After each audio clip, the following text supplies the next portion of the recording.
right, let me go ahead and go to our background here. We'll get our Well, intro I'm gonna song be in Tacoma this coming loaded. Saturday doing a show. Yeah, you could talk about that and Shady B. Cool. Do that live. I think I'm gonna try to come out for that. UFC this graphic at the behest of Ice.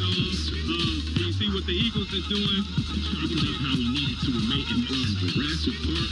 They have break battles and car shows and now we're working on our next spot. Right here. The BLDNDSTRY on record that I was the first one to record Darnell. I was like, I woke up the next day and I was like, hey, I'm not everybody in your mama. We need a Yes, indeed, we are back again. It's the Build and Destroy show. You already know, every Sunday around 5, we come to you live. No edits, no adjustments, no AIs, unless we're talking about it. Of course, Wicked Meticulous, May Dolly, High Rise, and we have a special guest with us today. As we customarily do, we'll let High Rise give the almighty introduction.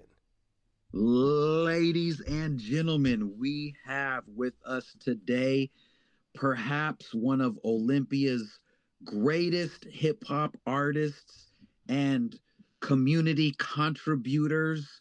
We got the regionals, one of the most successful sort of whole youth programs. He could talk about so much. We got Double B today. Yes. Podcaster, MC, and he runs an amazing youth program that we'll talk about called Bridge. So Double B, welcome. Basically, what we do is we kind of go all around, take turns asking you questions, and you know, some people might ask you a hip hop question, somebody might ask you a funny question, somebody might ask you a serious question. You don't know. Sounds good. Oh, you got a cat. Oh, you got the kitty I got the with cat you. on screen. Yay. Yeah, that's Perot. Heck yeah. Well, you know, I personally know you very well, and I do know your hip hop origin story and all of that. So I might let some of the other hosts ask you about that. I'm gonna ask you some stuff I know that you're into that you can shed some light on. So Double B is also a very prolific pinballer and one of the biggest wrestling fans that I know. So I want to ask him top 5 wrestlers of all time. Oh, great question to start on. Okay, so I don't know if I'm going to be able to say the greatest, but I'll say some of my favorites. So Sting, of course, one of the best wrestlers ever, especially in my time of being like 1998 fan, you know. Randy Orton is featured, you know, have a song about him recently, so got to put Randy Orton on the list. Rey Mysterio Jr., another wrestler that's just been around forever, legendary, just always the underdog that kills it. Oh, who else? Stone Cold and The Undertaker. So, hell yeah. Those are my top 5. I ain't mad at none of those. Yeah. Royal Rumble's coming up. Yeah, I've been not watching as often just because they're breaking into too many different streaming networks. It's like I'm not going to get ESPN and all these like 5 different services just to keep up with the story that's going on. So, as much of a fan as I am, it's just like I'm not getting that much streaming. I feel you. Mm-hmm. They doing the NFL and the NBA the same way. I know. Breaking all them up, splitting it all up. I was looking at that today. I was thinking about watching the game that's on right now, but it's on like Paramount or something like Peacock. It's like, I'm not getting that. What's that? All right, cool. Well, what's up, May? What you got for her, man? I want to ask you, man, when did you start you're involved with so much, and I know you're a hip hop head. Just when did you start caring, just as a whole? When did you start realizing, like, hey, this is more than just rhyming words, and that I Yeah. could use this to actually make change? I think for me, it's like I've been rapping since I was a kid. That's always been my main passion in life, something I've always cared a lot about. And I got so much out of it as a young person. I got a community, I got something to focus it, my energy into, a way to feel cool, something to do with myself. And when I toured, I made music videos, I pursued it heavily. And when I graduated college, I just needed a job and started working. And I started working at a group home for youth and with youth in foster care. And so then I was, working with these kids who had bounced between maybe 10 different homes or so, and was on a like driving them to dentist appointments level, like very, relationship building entry level spot. And just shared a little bit of like, here's how you make a beat, here's how you put it into lyrics. And what I found was the youth I was working with were taking it as a chance to write about their experience and process and start to heal from it. So that was the original idea that eventually became the Bridge Music Project. So I built it into different versions of workshops.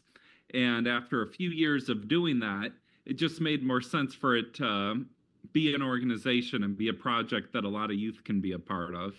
All those great things that I got from music as a young person, I could pass along to this generation of young people that could really use it. Well, on I that love tip, that. how hard was it for you? I mean, you're coming straight out of college. You're an MC. You're thrown right into just working with the, kids with a lot of trauma and things like that. How do you navigate to then the level of being able to turn that into a full fledged organization and like understand uh, you know the nonprofit whole scheme and funding and yeah, how do you get to that point? Yeah, I mean, that's its whole own world in itself that's separate from music and separate from workshops and things. And so for me, I was working at a bigger nonprofit, and we had done these workshops. They, wrote a little grant, so we had a little funding behind it. And I was very entrepreneurial with it. Like the city of Olympia wanted to work with us on events, or like there was a lot of desire for the type of work that we were doing. And so we did this 3 years. The program kind of got bigger and bigger, but eventually it was like, okay, we hired you for foster care, not to just do this music stuff. And so they kind of cut the funding from it. We're like, we're shutting it down, but I still very much wanted to keep the program moving, and I saw that the community wanted this, and I just kind of figured it out. I got like a business plan template, wrote something out. I learned how to make a nonprofit organization, and just started, going through the steps of doing it. And I spent about 6 months doing both jobs. And then eventually we had done a grant or two, and it seemed like it was going to work. And I just made the leap to do it full time. And it's just been learning through doing. And, now I've been doing it since 2017 full time. And yeah, just taking the next step always. And it's worked out so far. But I think the idea had to be good. Like it had to be something that the community needed so that it could work. Dope.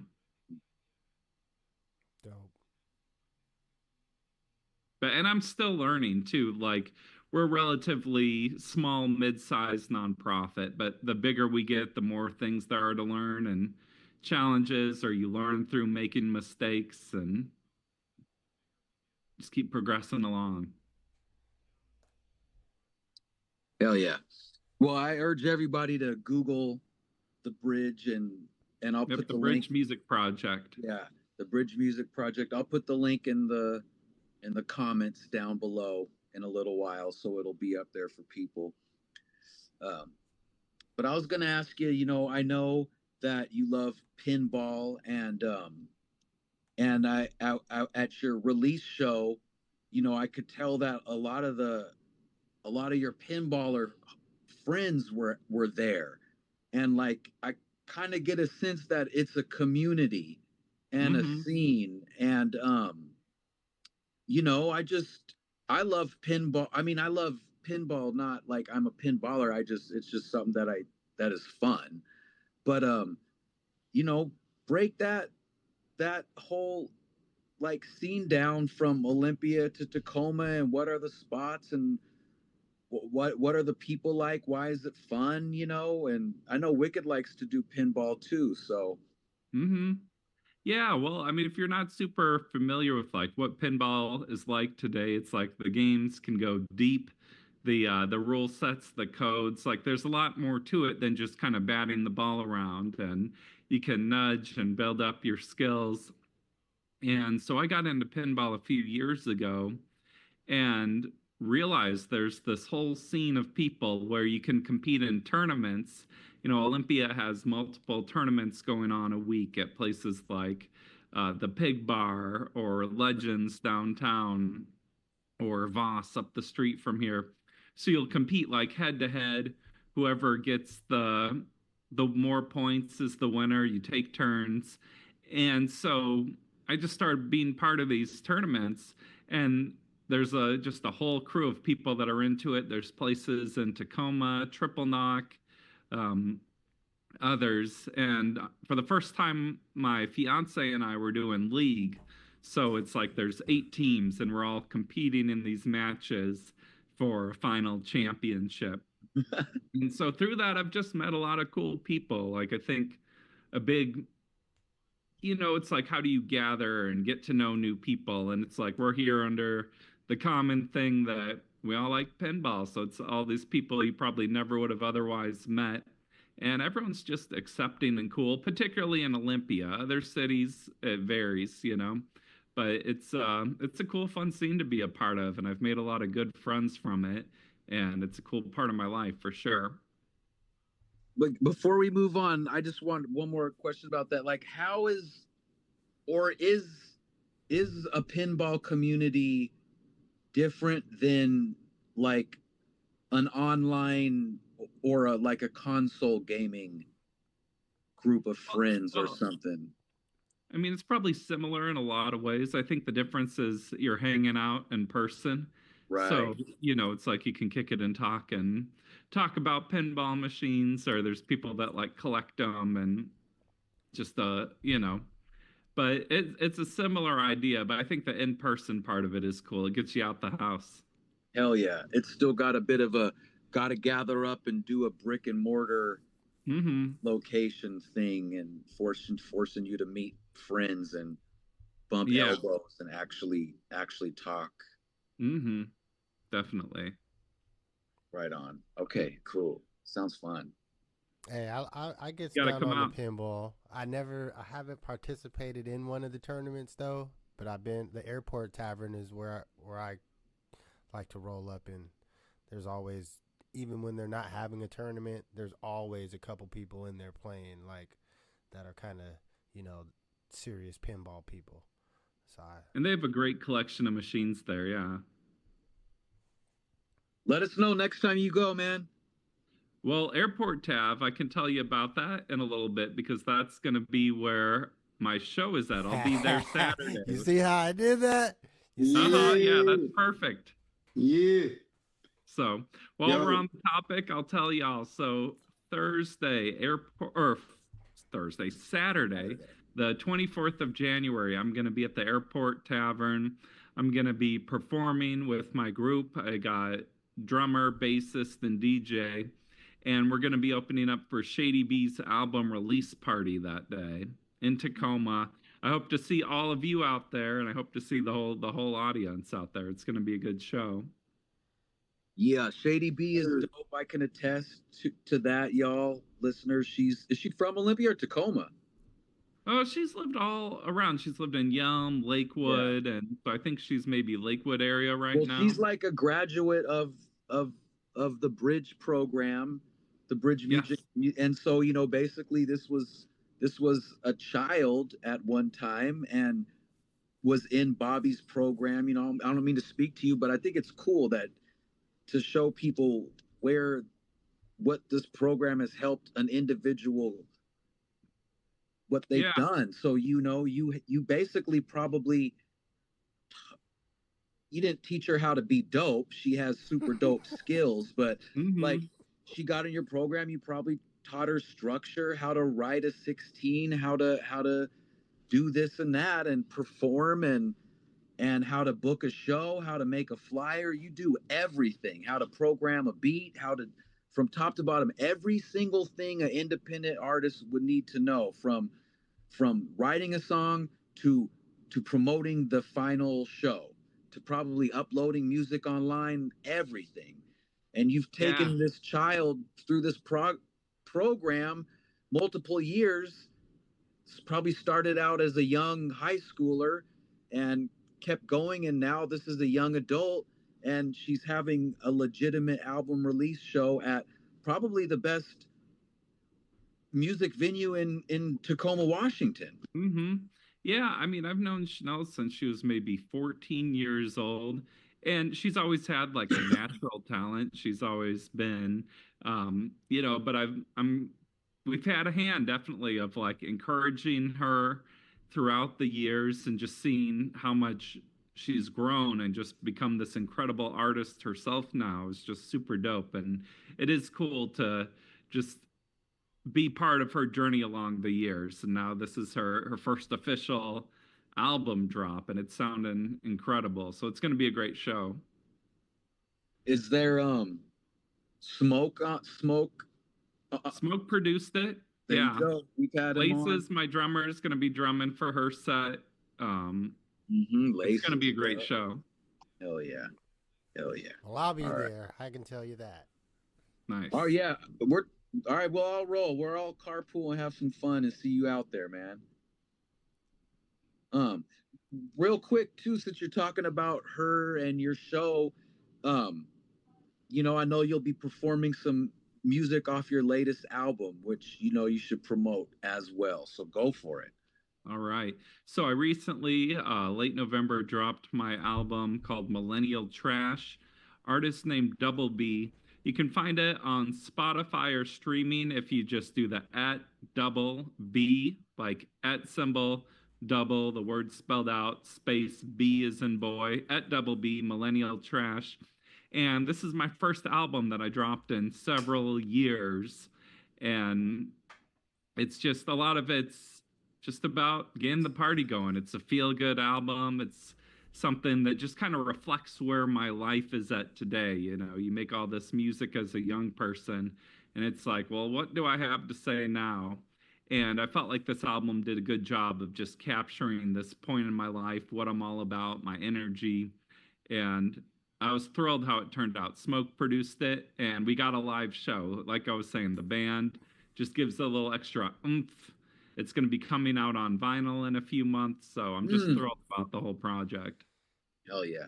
And y'all, you should go to the show. Like Double B has dancers and shit. Mm-hmm. Like the Double Dip dancers couldn't make it to this show, but yeah, we did it up for the album release. We had costume changes, program lights, handheld light sticks, Yeah. hype people, backup dancers. We did a collaboration with Wands, the Grammy Award-winning singer from Macklemore's song Thrift Shop. He features on my song Pinball Every Day. It was dope. Yo, what's one of your most memorable moments in your career? Just I've talked about total this. moments or studio moments. I think just getting to travel and like do a bunch of shows. Like I've traveled around the country performing, and that's something that's always been real special to me, just to like show up in a new city. No one knows me here, and there's a crowd, and just being able to rock the party and turn that room of strangers into a room of friends and get the vibe going. Like that's something I'll always cherish in my life. Yeah, converting them, right? Yeah, even showing up, I remember doing a show you were throwing, Josh, and coming into Tacoma and just getting the Hell crowd yeah. there. We're Third Thursday alum, Mhm. y'all. Double B and Laces. I got the poster still. Yeah. So, Yo, and I've been able to do that just so many times in life. Like I feel like the performing, that's the reward for doing the hard work of writing the song. It's like the show is the payoff. well, I got a two-part question for you to go back in Mm-hmm. the day. What is a teacher or an adult that was a mentor to you, or you remember in giving you a good lesson that helped you stay on a good positive track? And then the second question is just recreation as a kid. We talked about playing tag and sports, basketball, football. I mean, skateboarding, riding bikes, rollerblading. What would be your top most participating activity as a youth? Okay, so I'll tackle the kind of mentor question. I remember having a teacher in middle school who I wanted to get out there, start doing shows, Mr. Van Dyke. And he had it was before I had really booked much of anything myself. And he had kind of like an old school like cover band or something. But he took the energy to like help me book my first show and use his PA system at it. And so that was something that just kind of made the reality of like, oh, you can just set up get at venues and set up shows and do it. And just that extra effort that he took to help me do this whole thing for the first time. And, I was just a kid. And so that really meant a lot to me, something that I'll always remember and think about. And then activities as a kid. We're talking like a little kid, high school. Well, we were talking elementary when we had this discussion back before, like Mm-hmm. before you get to middle school and kind of the preteen, you start like really, really the kid stuff. Yeah. Oh, that's a tough one. I'll have to circle back on it. I can't Okay, think of it that's in all this right. moment. Circle back is fine. Mm-hmm. All right. Well, okay, I'm gonna get it going. I want to talk a little bit about Olympia. It's a place that I love, So my top five Olympia MCs. So AKA, Mm-hmm. okay, maybe SOS, Yeah. okay, SP. Back in the day, yes. Where is Mhm. he at?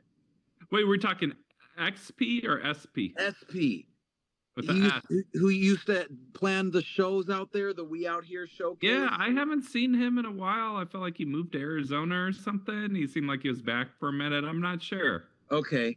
And you and Heretic. Mm-hmm. That's my top five. Who's your Nice. top five? Oh, okay. So AKA I definitely put in there. XP, who I'll count as Olympia True. MC. Okay, yeah.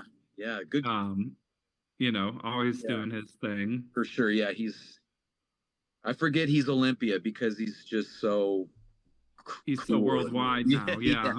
Yeah. Well, I'll think about when I was first kind of coming in the scene too. Definitely Heretic. Like his new music, he's getting very political, Mhm. and it's been cool to see his like artistic growth and what he has to say now. Through that. I'll throw in my old collaborator Dan Fagins, who Fresh. yeah, we were in a group together, never sleep, so he'll make my list for sure. And then Smoke, I'll say too. I mean, he's an MC, beat maker. He's out in Tacoma now, but to me, he's still an Olympia MC because I met him in Olympia. Mm-hmm. Mm-hmm. Yeah, but Dope. legendary producer, produced my album, Shady B's album, so many albums. Yeah. Hell yeah.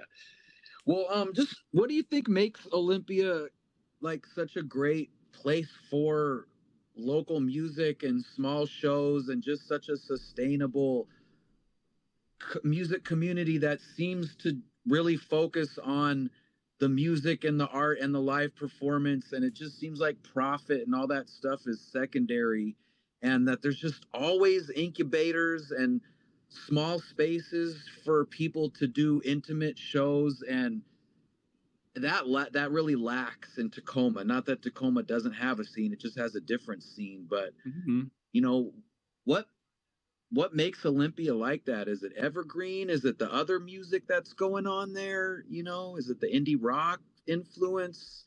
Why is it so cool down there? Ah, why is it so cool?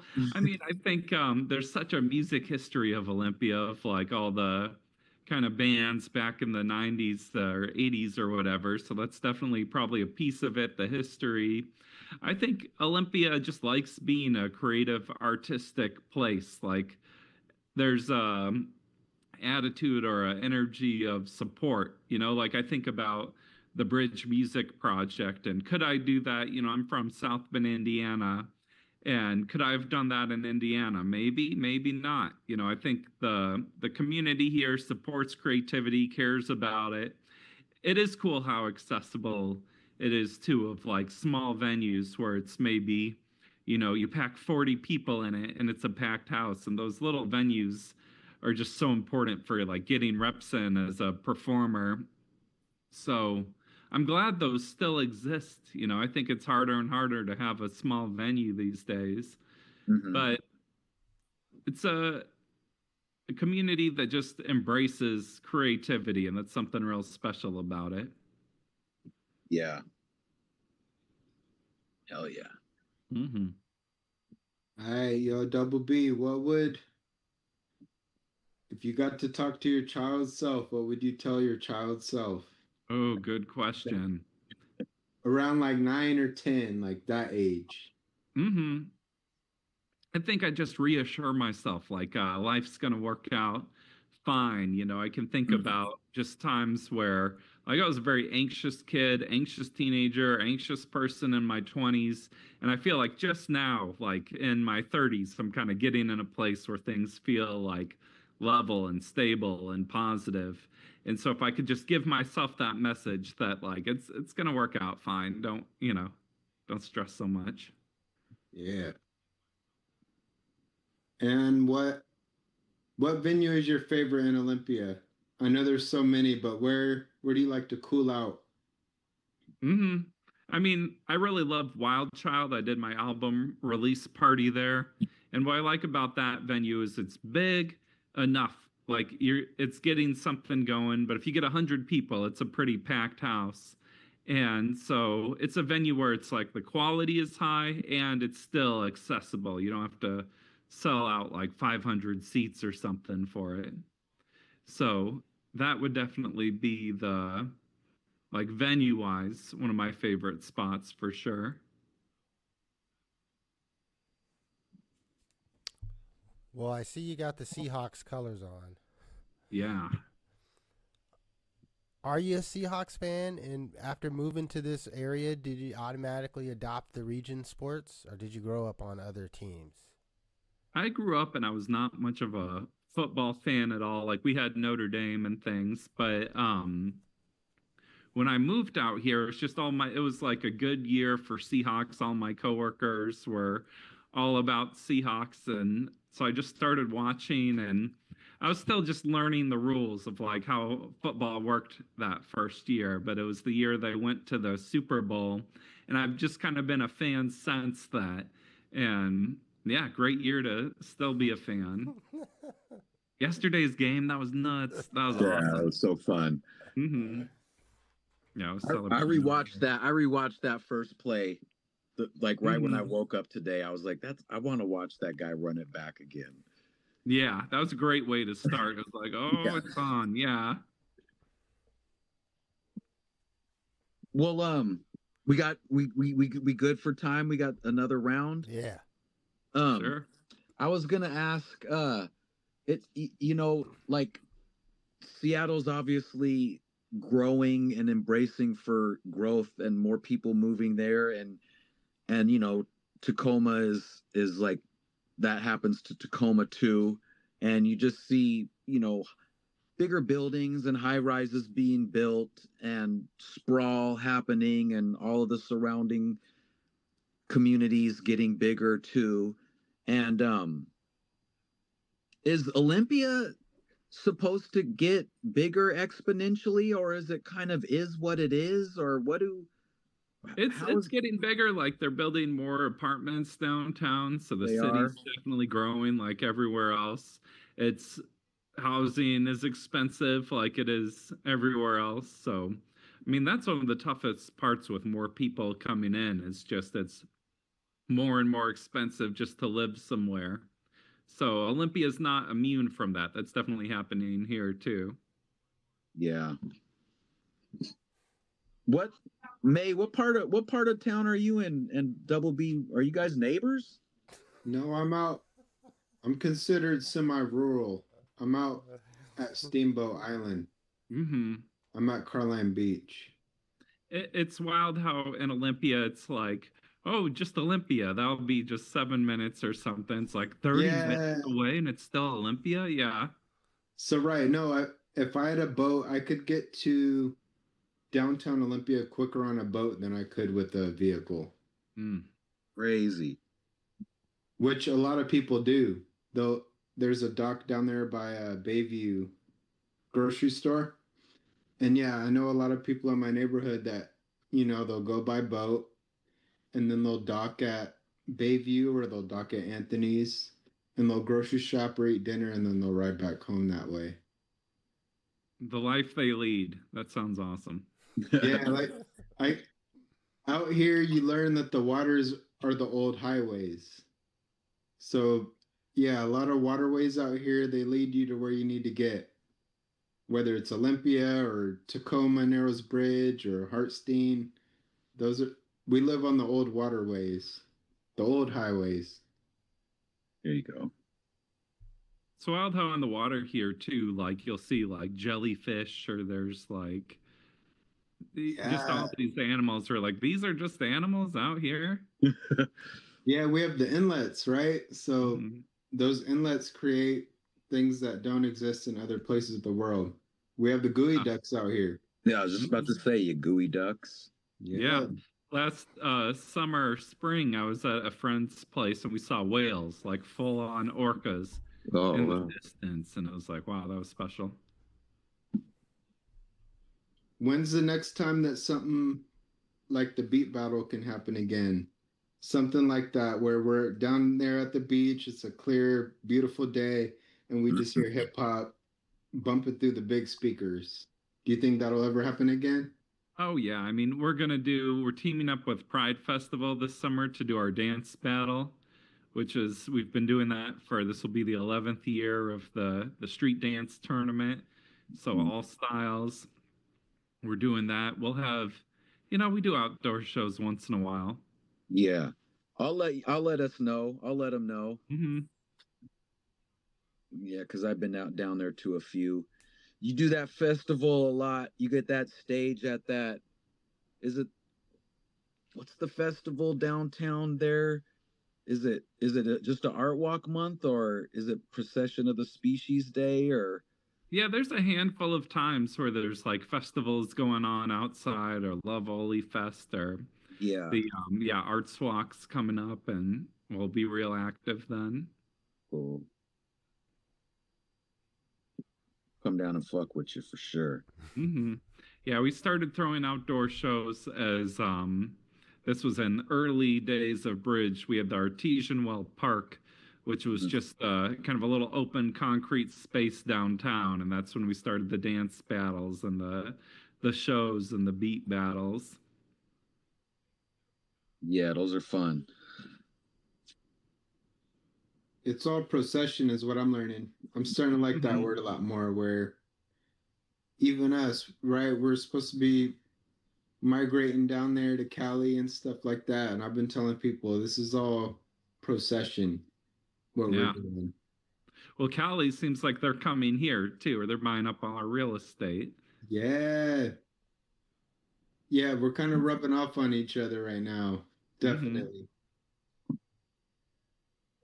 Yeah, I love living in the Northwest. Like a lot of people don't like the rain, and it's like I like the rain. I don't like the sun. So this works for me. I don't like snow. I don't like when it's really hot, just rain year round. That's fine. Yeah.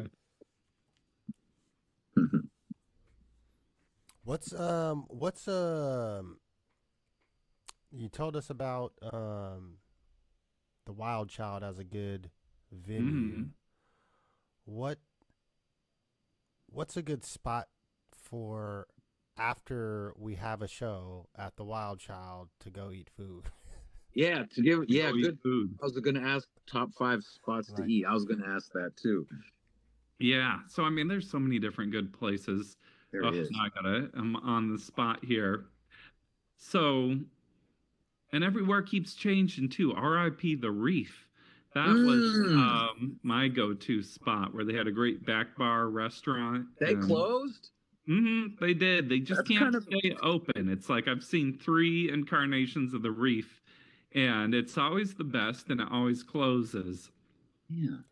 So, but yeah, I mean, there's so many new restaurants down too. So Wild Child has food. They're all right. They have State and Central, another place up the street. There is Octopus, which is a little fancier, a little nicer, but really good. Chelsea Oyster Farm. I was gonna say, is that like a fancy? Is that the fancy way to say octopus? Yeah, Yo. Octopus. They got the Yeah. Octopus. That's And, hilarious. Shouts to Chelsea's. The yeah, octopus. yeah. Shout out Chelsea Oyster Farm, and but yeah, there's so many new restaurants. Iron Rabbit. Iron Uh-huh. Rabbit's on there. Iron Rabbit's good. Yeah, Yup. it's got some food from Charo, which it used to be El Serape. Now it's Charo. I got a takeout bag right now. So I was asking because I plan on coming out on Friday. I mean, I always old school pizza. I always feel like that's Old School Pizza. That's what I should be saying. That's the place. Yeah. Yeah. Shout out to Old School Pizza. They have a really good softball team too, by the way. Supporters of the Bridge Music Project. They give us a big discount on pizza for our youth. Ooh, hell yeah. Yeah. So love Old School. That's dope. It's good for just like quick food. You can get a beer there. It's like a vibe in there. Get your tag up on the wall. Yeah. Yeah, in the bathroom, that's like nothing but tags. It's amazing. One of the best bathrooms I've ever seen in the whole wide world. Yeah, I think them and the Lavoyer bathroom. Very kind of grungy. Lavoyer's a good spot for shows. Lavoyer, for sure. Yeah. Great little venue, easy to book. Yeah. We'll have to get y'all out for a show here and then do a show in Tacoma sometime. Yeah. Man. Yes. Yes. For sure. What was the last song that you listened to, Double B? The last song. So, well, I was just listening to my album because we're like, oh, which one? Yours. We're getting ready to press it on vinyl. And so I was listening to the analog mixes on it and just trying to figure out how I feel about those. Because, you know, it's different than digital mastering. Like, on analog, do you get demoitis? Do you ever fall in love with the demo more than the finished version?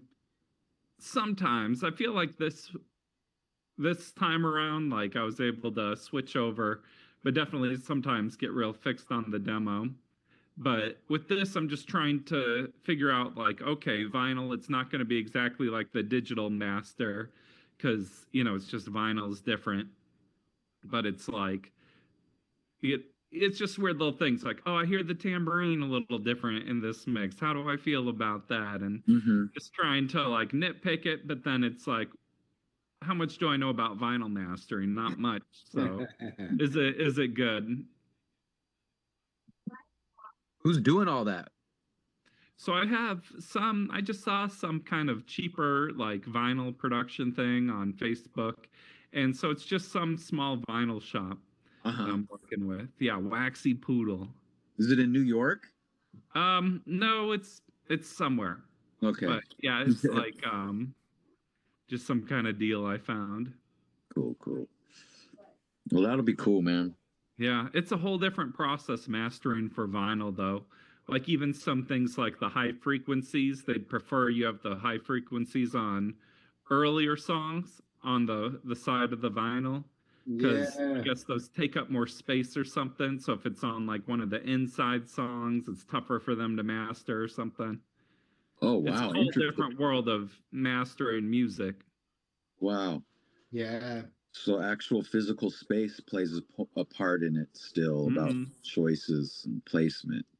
Yeah. I mean, I'm going to put it how I had it anyway, but it's just more work for them, you know.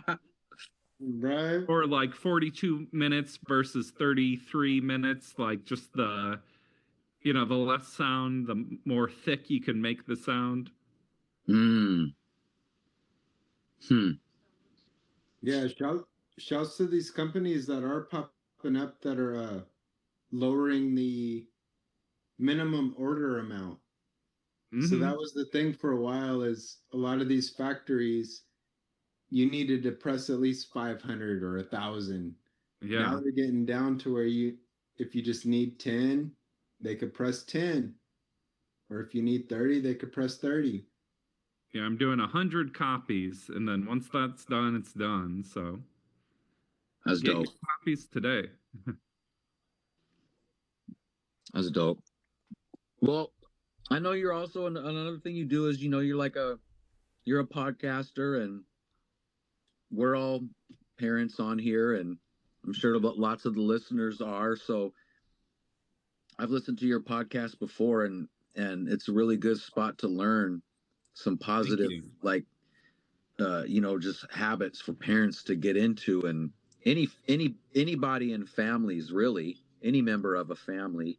So, you know, tell us the name of your podcast, and then yeah, so we could just be aware of all that. Yeah, so I work with a group, Family Education and Support Services, and they have me do a podcast called The Parental Compass. It's a monthly show where each month I interview a different expert on a various parenting topic. So it might be something like, you know, helping your newborn child get to sleep, or how do you avoid power struggles with your teenager, like the full gamut of things you could talk about and be curious about. So I bring on authors, doctors, various professionals, public speakers, and we do a 20-minute kind of short you know, cohesive interview with just hoping that parents can walk away with like one or two ideas that they can use in their lives. So if you go to parentalcompass.org or look up the Parental Compass on your streaming platforms, not the Parent Compass, that's a different one. We're the Parental Compass. Okay. And we got nearly like 160 episodes up too. I'll post that too. I'll post that in the comment too. Yeah, long catalog of material there. Yeah, it's good. They got stuff on it, you know, modern stuff like how to deal with you know, devices and online bullying, and, you know, stuff that, you know, new struggles that we all got to learn about if we want to help kids. And shoot, I guess my last question too is maybe like you know, just as far as your music career goes, you're having one hell of a one, and you've made some dope music with some pretty well-known people, you know, like Gifted Gab, and you've opened up for quite a few dope names in Seattle and Ole. So just let all the hip hop fans know some of this stuff, so, you know, they know not to sleep. Yeah. Well, it's fun to just have some new material out. You know, I spent so much time building my nonprofit and focusing pretty much all my energy on just making that work, to make something and have it be sustainable. But I've been working, I got out this new album, and now it's just time to like hit the road and get out there and have some fun and do some shows. So I'm stoked for the Shady B show. I got another one coming up. I don't know if we've announced it, but I'll tell y'all off air. But I'm going to be opening for someone pretty noteworthy in Tacoma coming up soon. And I'm just trying to travel and get out there, get some new media too. So if you look up Double B Raps on Instagram, and making some reels, and we'll get some music videos together. But it just feels good to be active again and just having fun with it too. I think at this stage of it, I want there to be an audience. I want people to hear it. I think it's quality music. It deserves to be heard. And it's also like, I'm not like 23, like I got to get famous. I got to blow up, And so it's like, I'm having a fun time doing it right now. And I think that energy is making it work well. Mm-hmm. But besides Black Alicious, who are some big people that you've been able to work with and open up for and record with? Yeah, I've performed with Dead Prez, amazing, Lyrics Born, Gift Again, Black Alicious. Back in the day, did a show with Murphy Lee, if you remember Saint Lunatics. Yeah. And just a ton of little opening shows like that. Cool, man. Mm-hmm. Thanks, bro. Yeah, thanks so much for having me, y'all. It's great getting a chance to connect. I'll see you on Saturday, and we'll connect more soon. For sure. We appreciate you. Yeah, if you got a flyer for Shady B show, text it to me. I'll post it up on these comments too. Sounds good. Well, great connecting with everyone. All right, man. We'll be at you Saturday. Yeah, we'll see you next. We will see you next weekend then. Saturday, the Airport Tavern. Let's go. All right, peace, bro. All right. Well, this takes us right to our halftime break. We're right on time, like we're supposed to be. At 47 minutes, we got 10 minutes of bangerifics for you guys coming from the first and second of the bad albums, because the third has not been completed. But without further ado, make sure you hit the subscribe button. It don't cost you nothing. Stand up. March with me. And 1, and 2. And 1, and 2. Mash on them. Stomp on them.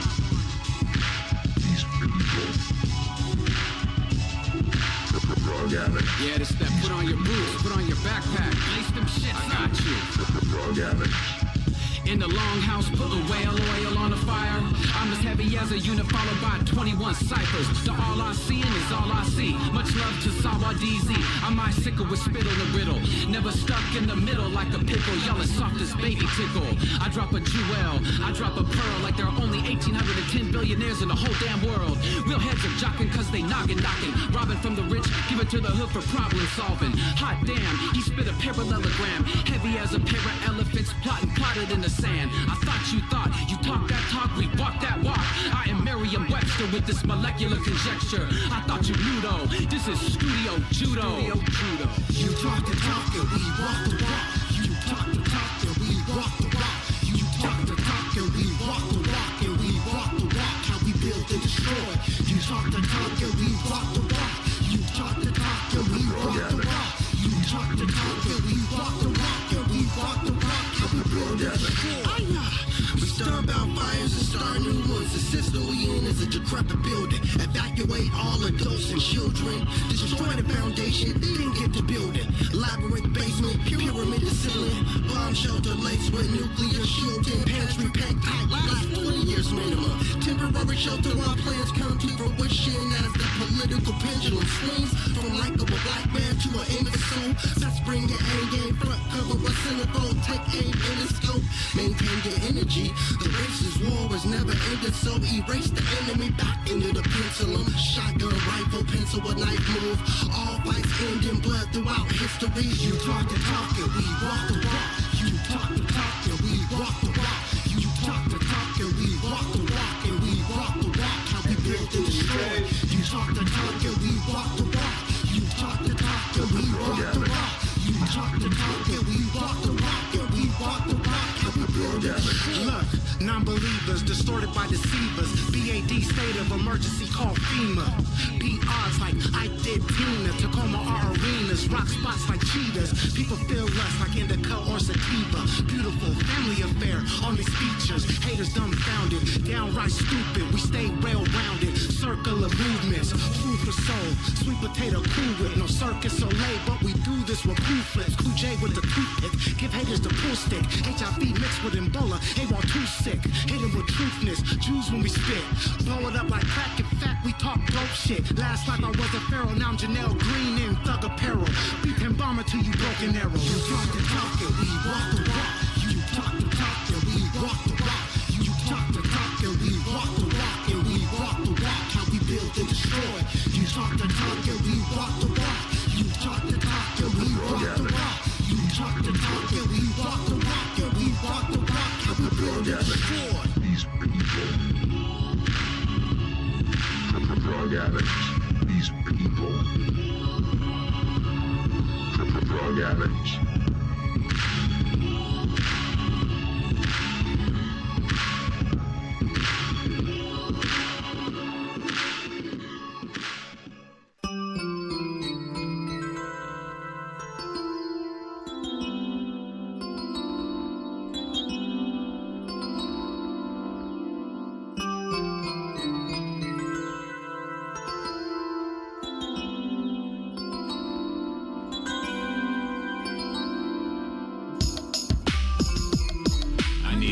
Income can't get rich with one. If you ain't waking up to get it, you ain't making none. If you ain't waking up to get it, you ain't making none. If you ain't waking up to get it, you ain't making none. I need 6 income, can't get rich with one. If you ain't waking up to get it, you ain't making none. If you ain't waking up to get it, you ain't making none. I need 6 income, can't get rich with one.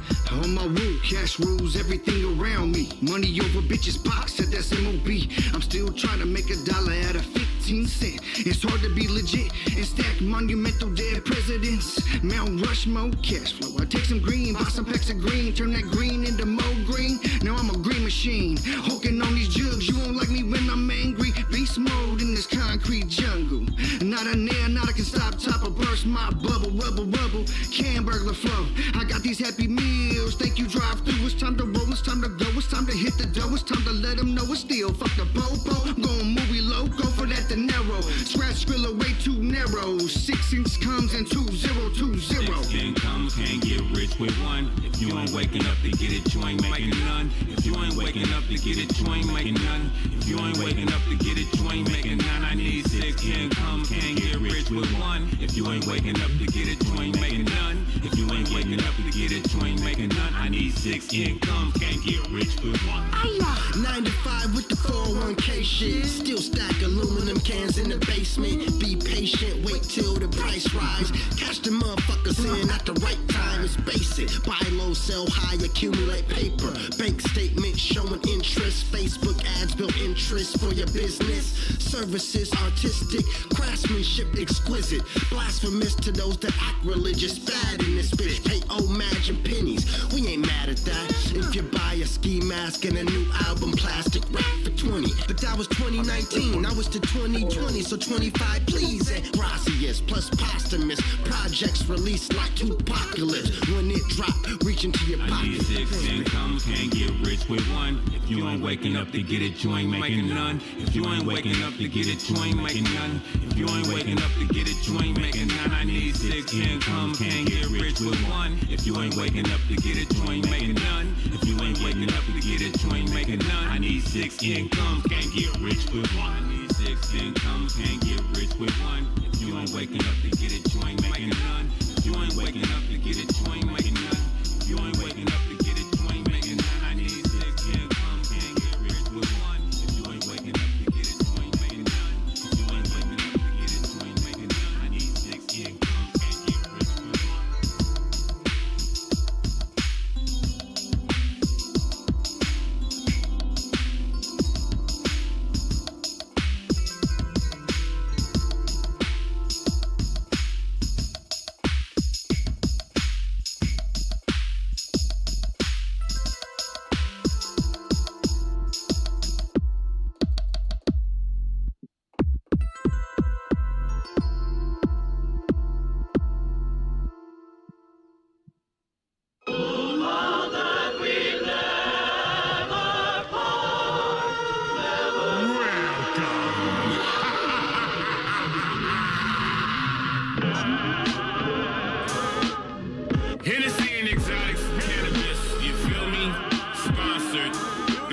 destroy.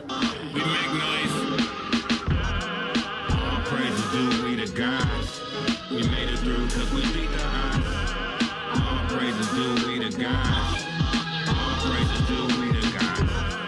All praises due we to God. We made it through cause we beat the odds. All praises due we to God. We made it through cause we beat the odds. And if that ain't the truth, then I have a bridge to sell you. The booth is the proverbial shrink couch. The esoteric think tank is what the briefing's about. I'm as deep as the frequencies that the speakers vouch. In the event that the brainstorm receives the drought, regulate your hormones before you leave the house. I'm landing the upper echelon region clout. Respectable crafts, a reason heathens doubt. My testicles dragged to the street Enrica style, but I never drop the ball in moments needed now. The mechanical mind is guilty of diaspora. Walk afflicted with peace or reviving violent order. I'm sure fire with vibes is filled with silent aura. Mental shrine restorer, different than you kinda sorta. I don't deal with confinement, I'm still inclining via psilocybin. I still the deal with something real and vibrant. We made it through cause we beat the odds. All praises due we to God. All praises due we to God. We made it through cause we beat the odds. We made it through cause we beat the odds. Hey, we made it through cause we beat the odds. Hey, all praises due we to God. All praises due we to God. My mind at ease, cause I move with the cheese. Sitting with my belly full, them people ain't pleased. They gazed when they placed me in the maze. Mad cause I came out the rat race unfazed. They want me dazed and confused, weak and abused, making up excuses why I always lose. Dad wasn't here, so this is my fear. I'm a failure like him, pass it all through all these years. Nah, here's the thing, I'm a king, you ain't stopping. Keep it moving, A-wall, get it poppin'. Gatekeeper, jaw dropping, I'm never flopping. You damn right, this nigga outsmart them. All praises due, cause we made it through. As the saying goes, mama ain't raised no fool to show what I'm made of. I'm anxious, flexing on the ages in the matrix. They hate this. All praises due we to God. We made it through cause we beat the odds. All praises due we to God. All praises due we to God. All praises due we to God. We made it through cause we beat the odds. All praises due we to God. We made it through cause we beat the odds. We made it through cause we beat the odds. All praises due we to God. All praises due we to God. We made it through cause we beat the odds. Yes, indeed. We are back once again. This is the Build and Destroy show. If I can get the camera adjusted appropriately. Nah, that wasn't it. That wasn't it. Try again. Try again. There we go. Go. Oh, my camera's. Not that one. No, that's it. But I gotta put a new battery in the camera. I forgot. Change the battery at halftime. So you guys, why don't you start off with the first topics of discussion? What we got? What is number one? Let me just choose the one one of the ones I remember. Yeah. Okay. I'll do news first. Just get that out of the way. So, if y'all been this week, a few days ago, the Pierce County Sheriff, this guy named Swank, and let's see, what is his first name? Keith Swank, Sheriff Keith Swank, the Pierce County Sheriff. Sounds like a bad country western singer's name, but this guy is already in trouble for multiple ethics violations, for online bullying, and for misappropriating funds, using a personal attorney, hiring a personal attorney to defend him against ethics violations from the Washington Attorney General. So he's already in quite a bit of hot water. And he was testifying in front of the Washington legislature a few days ago about some bills that are up. One of these bills is requiring sheriffs have certain requirements. I think they have to be 25 years old. They have to have 5 years or more of law enforcement experience. They have to have their social media vetted, and they have to go through, I think, an increased psychological examination. And if this bill were to pass, it would sort of retroactively kick Swank out of his position. He wouldn't qualify. And so he knows basically if this bill passes, he is going to help people push him out because, you know, he's a bad dude. A lot of people don't want him in there. And he said that he doesn't recognize the congressional constitutional authority over him. And he said if they pass this bill, that him and his followers, this is a quote, will surround the Tacoma County building and not let it happen. So like a direct domestic terroristic threat of violence, you know, a sheriff saying he's not going to let lawmakers make law. And he also was testifying same day against a bill requiring law enforcement in Washington to not cover their face. So this is, you know, addressing these ICE agents, you know, being cowards and not showing their face. So he said if this bill passes that he'd encourage his employees to wear a face mask. And then he said, and what are y'all gonna do? What are you guys gonna do about it? Like hella bravado, so like super main big villain energy. But he said, well, he said all this in Olympia. Yeah, it in a sworn testimony in Congress in front of everybody. Well, the problem is, you know, like you're not allowed to. You can say that, but you can't have a political office and believe that. Because what's the point, you know? If a sheriff isn't cooperating with lawmakers, that's not the right person for the job, really. So there's a group that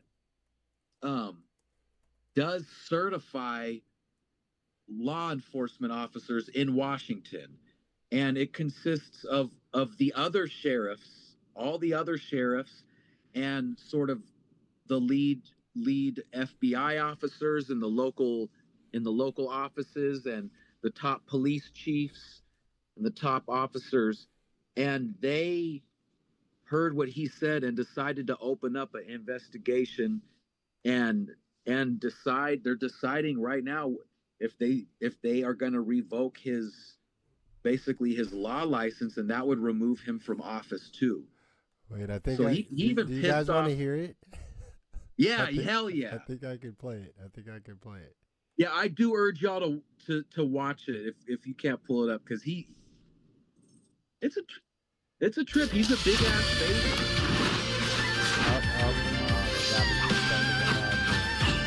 That's cool. Top law enforcement. Let's see if they.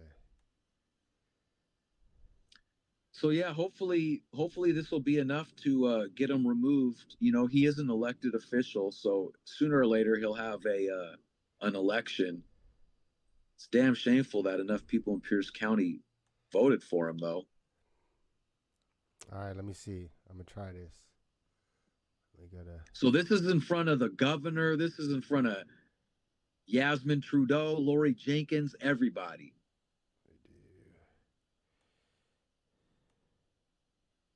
I'm gonna share that.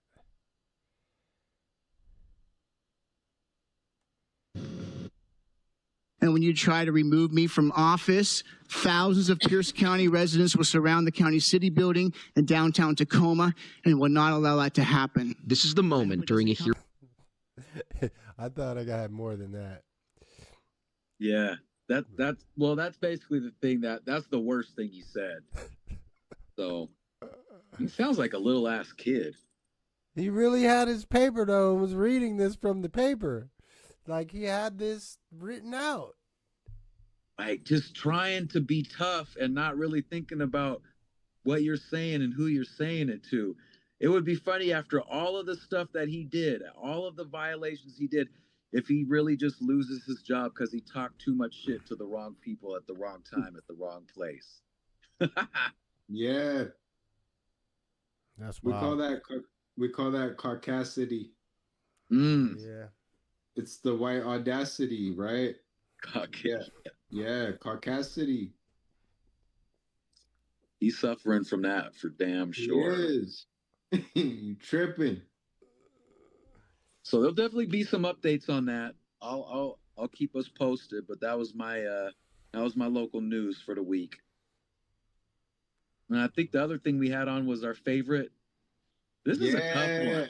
Yeah, that came to me, yo. That's my topic. I almost need another week to. I almost need to do some. I wanted to put y'all on the spot. All right, well, go ahead. So run through the question precisely. I had ones that came up that wasn't rap, but my initial thought run through the question properly for the audience. Yeah, my initial thought form was, what's your guys' favorite double disc release, rap genre? Yeah, man. I gotta go with. You could do runner-ups too, because I gotta go with Pac's. All Eyes on Me. Yeah, that's where I'm at, homie. I can't even really think of any. I mean, there's some ones that come in second. You know, maybe what comes in second might be a discussion, but I don't know what could beat that double album. Did you know that was considered the first rap double disc album release? Was All Eyes on Me? And not only that, my initial double disc favorite wasn't a rap. It was Stevie Wonder, Songs in the Key of Life. Yeah. Because my dad trained me on that album when I was growing up. So I always knew that was a double disc. But I found out a cool little fact is that Tupac listened to Songs in the Key of Life and he got inspired to make a double disc off of Stevie Wonder. Mm. So yeah, not only is it the first double disc, but it's inspired by the GOAT double disc, which is Stevie Wonder, Key of Life. Hell yeah, that's cool. That's a good nugget.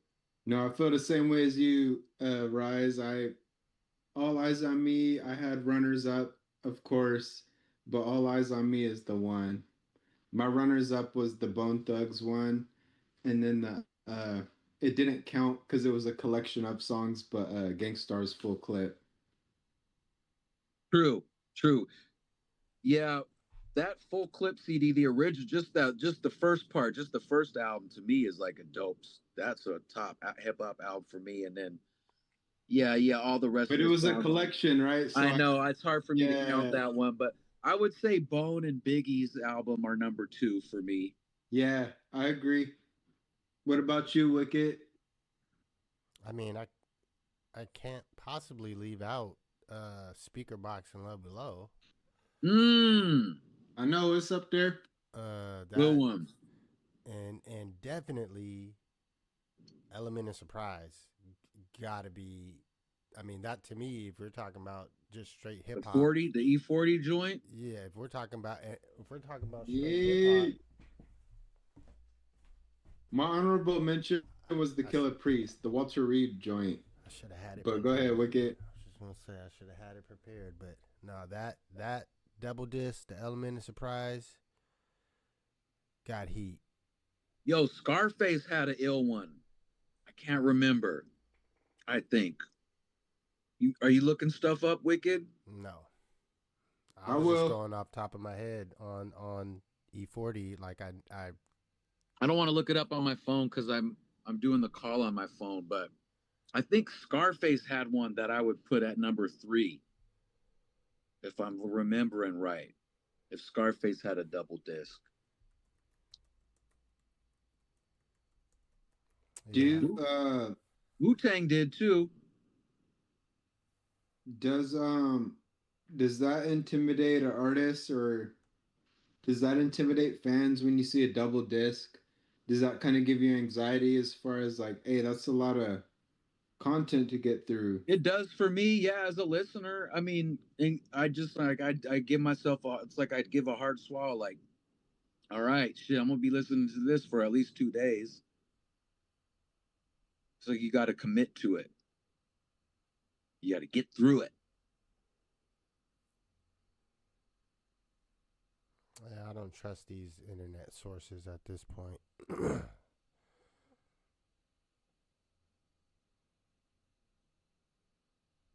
I remember, I guess I have to defend why I feel like All Eyes on Me is the top, because the amount of songs that was on that double disc versus the amount of songs that became singles or hits, like, it's so rare of a unicorn that almost every song is a hit or a single. I think they have like 3 or 4 charted singles from that project, but as far as hood classics are concerned, it's one of those ones that was just like, it was acing all the tests.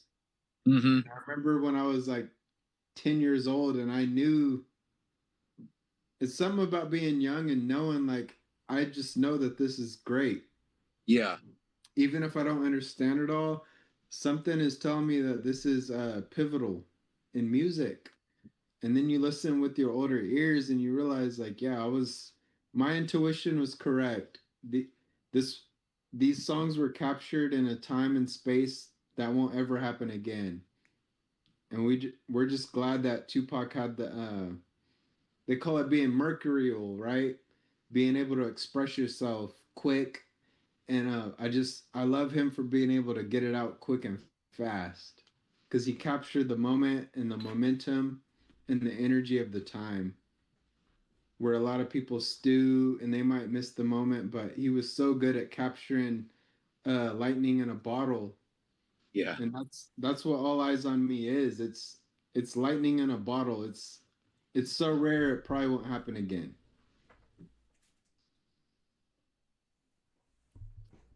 Oh, that's what I remember feeling really hit by the song where Method Man and Redman rap on there with him. Yeah. And is Dog Pound rap on that one, or is it just them three? Yeah, Corrupt's on there. Okay, Right. it's so a Dog yeah. Pound song. I got my mind made up. It's a Dog Pound song. Okay, Yeah. that yeah. They, And took, INS they Yeah. took Inspector Deck and INS Lady the of Rebel Rage. INS the Rebel got left off. Right. And I remember even just hearing INS the Rebel's name at the end of that. I always thought that works for some reason. I never was like, oh, that's weird or whatever. Like, where's INS the Rebel? I was just like, well, that's a fucking dope ass. Right. And then I just thought, like, that's just so cool in hip hop of Pac to get Method Man and Redman on this song. And I just thought, like, he's on a mission. Huh? He stole that song from them. I was not getting From Dog Pound? that was not Yeah. getting Redman and Method Man on a song. The Dog Pound made that song. This story has been told from everyone's angle.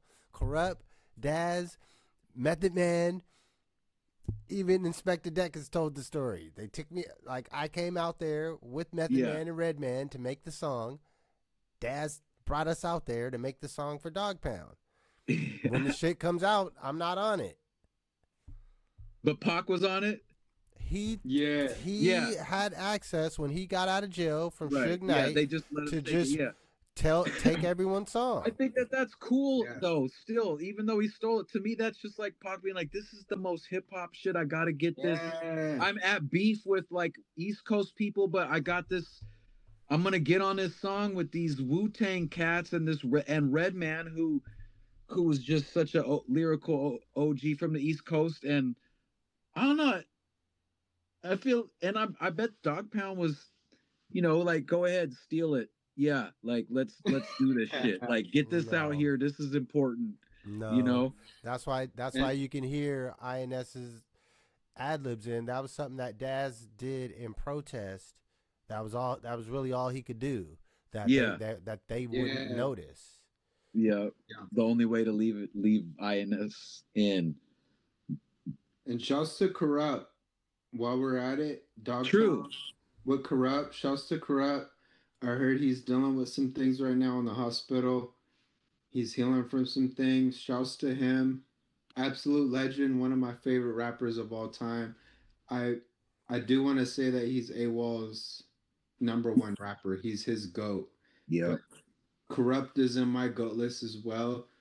Salute to Corrupt, and peace and blessings to you and your family for what you're going through. Word. Heal up. Heal up. Yeah, I fucks with. But no, I want to just say that I love Pac for I know Wicked, you're like, yo, it'd be taking me a long time. I love Pac just because he was capturing shit so fast. And we gotta give him that. Whether he's Gemini, I don't know what it was with him, but he felt this insatiable need to get this stuff out now.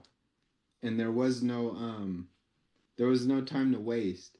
So I love hearing those folklore stories of him, like, yo, he just did like 5 songs in a row and he never came out. He just kept smoking and drinking and recording.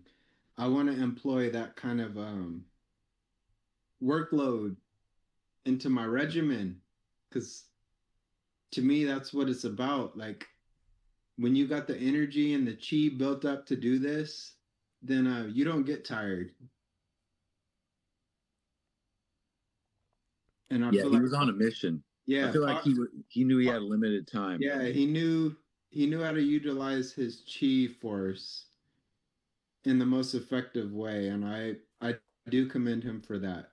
Whether people are like, yo, he's not lyrical or he's not this, regardless of any other snub, that man knew how to capitalize energy when it was time.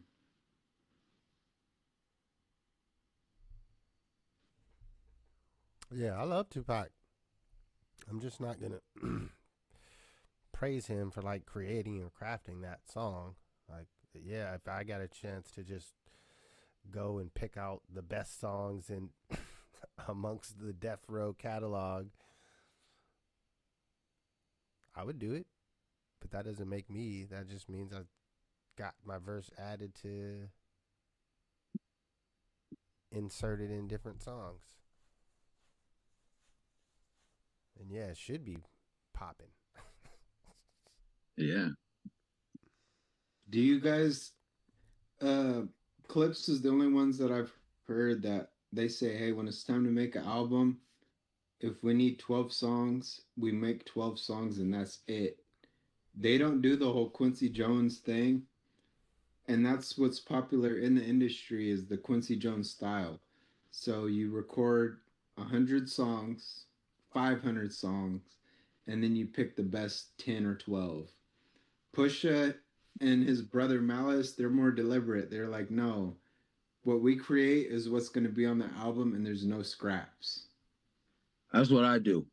Yeah, do you feel like that's kind of what All Eyes on Me was, or do you feel like there was more of a strategic, like, nah, we're gonna wait till we have this batch of hits?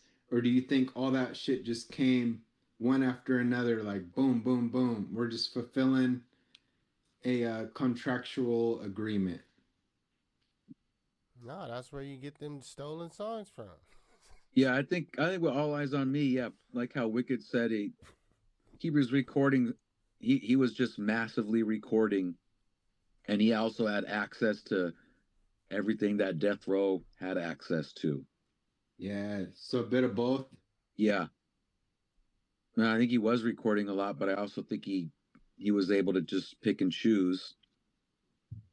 But I feel like that, like me personally, like if I have an album and I have an idea, something, I mean, it's just random. Let's say I just want to do 13 songs. I'm not making 30 something songs. Yep. I'm making 13, maybe 15. Yep. And I'm working on those 13 songs until they're done and I like them. Same. And that's what the fuck it is. You know, and I'm confident that if I like those 13 songs, that I mean, that's what I wanted to give people. I can't see myself just wasting time and just extra days in the studio just creating this massive amount so I could just sit through it and pick out 13 of them. That just seems so undeliberate. Right. I brought it up because of what I've heard about the GNX sessions. So I've heard GNX, it was a Quincy Jones type situation where the GNX album is actually hundreds of tracks, but he trimmed it down, of course. But that's where I'm at as an artist. I'm like, is he going to use that as like other albums, or is that just going to be vault stuff? Like, I don't know how that works when you build up that kind of a vault. Do you just talk it up like, oh, this is another project, or oh, this is outtakes, or like, what do you do with all that extra material? I know it kind of blows my mind to think that someone like Kendrick may literally have like 100 songs that are comparably as good as the songs on GNX. He just didn't choose those for an arbitrary, for a cohesive reason. It didn't fit or it wasn't in the theme of some of the other songs, but theoretically these songs could be just as good. Just to think that he could be sitting on like 5 albums worth of material. Yeah. That is crazy to me. I'm like, to me, I don't have a big vault sitting around. Like, I'll show you my early shit, the shit I did when I was still getting good, the shit I did when I wasn't good. I don't care. I'll just be like, yeah, I did that when I was early and I was getting better. And that's why I sound fucking clunky back then, but that's what it was. I just don't have a bunch of stuff hidden away. I don't, but then again, it's not like all of my paintings are up on a wall. So yeah, I can get it too, I guess, if I think about it like that. I don't know. It's just, to me, it's personality of the artist. There's no right or wrong way to do anything. I mean, Prince got mad songs in the vault. Dr. Dre's been working on fucking Detox for 25 years. You don't think they didn't make songs? Yes, Right. they made. He probably has 500, 1,000 songs that's sitting somewhere. Like, Yeah, I mean, that's just personal preference and how those people work, and they're, are perfectionists that once it's done, or there's people like E-Tree, like it's never done. So there's unlimited songs, and all the songs are in the vault. Yeah, it's like ASAP, right? ASAP Rocky just dropped Don't Be Dumb, his new album. It had been almost like 10 years since he dropped. A lot of the music he was working on for the vault was leaked. So what Rocky had to do was go in there and re-record a whole album because of what was in the vault got released. So he had to make a whole new album. It just came out. But I was thinking about how that world works, right? Like where you have a vault, somebody gets into it and they release it as a project, and you're like, no, I don't even co-sign that. I don't sign off on that. But people are batching it up as your album. Yeah. Like what do you do when that part happens? I mean, I think that's more an inevitable thing. If you're still alive, you got to have some sort of action to take to at least get stuff pulled down, especially if you're at his level. ASAP Rocky, like, your wife has $1 billion, so Yeah. It's crazy to think though that there's maybe, like, as far as Dr. Dre goes, like that there's probably a Rakim and Dre album. There's probably a Busta Rhymes and Rakim album. Yeah. Um, Eve. there's, I'm sure there's an Exhibit and a Dre album. Eve, Freaking Stat Quo probably from way back. Probably a couple Dog Pound albums. So no, I love the idea of quality control, but I don't like producers that are so anal where if it doesn't fit their ticks, that it'll never come out. Because I feel like what's a lot of songs that are in like Dr. Dre's trash bin are like our favorite songs. So I get mad, like I get mad as a fan, like we haven't even heard our favorite song yet because you probably threw it away because of what you didn't like. Yeah. Yeah, I think Dre's a good example of withholding and is almost borderline gatekeeping, and it's almost he's withheld too much to the point where you only release songs every 10 years. Yeah. So that actually adds to the anticipation, you know? The adds to I feel like the OCD backfires. Like there's a line, and you're so anal retentive that you've actually lost the folks. Right. He's on the wrong side of it. Yeah, like to me, the Dr. Dre without the anal retentiveness is the Mad Lib. Yeah. Because Mad Lib will just drop. One year he dropped an album every month for the whole year. I feel like that the anal retentiveness kind of hinders you after a while, or it's a handicap. Yeah, like I'd rather hear Madlib's 34th album than Dr. Dre's 3rd. Yeah. Because he's so weird about it. It's like, dude, whatever you play, at some point it's not gonna live up to the 27 years of the Chronic 3 or Aftermath 2 or whatever. Like, you waited too long. Yeah. There's no way you can hit us with number 2 anymore. It's a different world. That's why I brought up Demoitis, right? With Kendrick Lamar and all these young new rappers on it, everyone's gonna be on it. That's why I brought up Demoitis, because some of these demos are ready to go. They're ready to hit the market and be consumed, but your ADD, your anal retention stuff, like it's keeping it from getting it out there. Like everybody might love it in the world except you. So it's like you got to pick. Would you rather trade like everybody in the world likes it but me, or I like it and nobody else likes it? Like sometimes you just got to go with.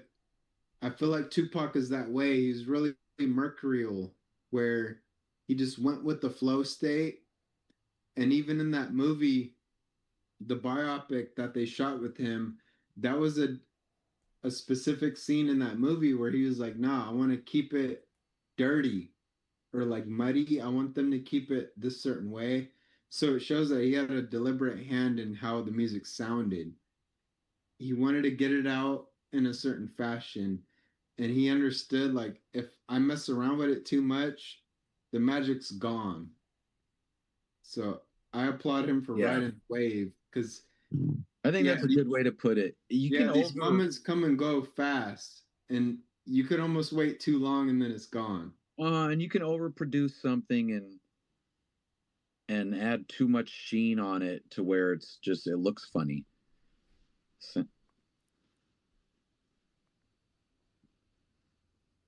all right. So I guess that's our plight as artists, is learning not to overbake. You got to kind of know when to pull out the cornbread, I guess, because you can totally overbake it. And you may like it that way, but everybody has a certain style and a way of consuming, and if they don't like it, you can't get mad. But Dre's weird. It's like he score. It's like the way you got to think about it like sports. Like, it's about your averages. Like, yeah, you might score 100. One time Wilt Chamberlain did score 100 points in a game. It doesn't mean the next game he scored 54 that was a losing game. Like, just if you score 100 once, it doesn't mean that you have to score 100 every single time. Like, Sometimes Jordan got 63. But other than that, he got 33 every night. And you can't let 33 be the enemy. You can't let 63 be the enemy of 33. You can't just not step on the court or step on the court and then get off the court after halftime because you don't have 50 points. And you're afraid you're not going to score 100 points. So I'm taking my ball and I'm not going to put out this. I'm not going to finish my game. I'm not going to put out this album because I'm afraid it's not going to be the aftermath or like, nah, man, just put it out there. Let us see what it does. Yeah, that's how I feel. I can tell my phone's going to die soon, y'all. Just if I vanish, just so you know. Well, we can always come back to the J. Cole topic for next week. You could listen to it then. Yeah, I was gonna say I haven't listened to it. I just read a couple. Yeah, play it back. Read some comments. All right, well, with that being said, we won't hold you guys for a long evening. We know everyone is tired from exciting football. And yes, happy MLK Day tomorrow. For sure. Should have asked to have it off. Let's link up and go. Let's link up and go to the airport tavern next week, y'all. Let's do it. Let's go see Double B and Shady B. Yeah, I'm gonna be there for sure. Shoot. All right, y'all. I'll holler. All right. Much. Well, we're going to end it right here, folks, for the Build and Destroy show. Wicked Meticulous, May Dolly, and High Rise. Please make sure you hit that subscribe button. It don't cost you nothing. We'll be back here next Sunday at 5 p.m. And our guest, I don't have on my notes here who our guest next week is, so it'll be a surprise if there is a guest. Who knows? Maybe we don't have a guest. I'm not the administrator of that side of things. But we'll be at you. We'll be at you next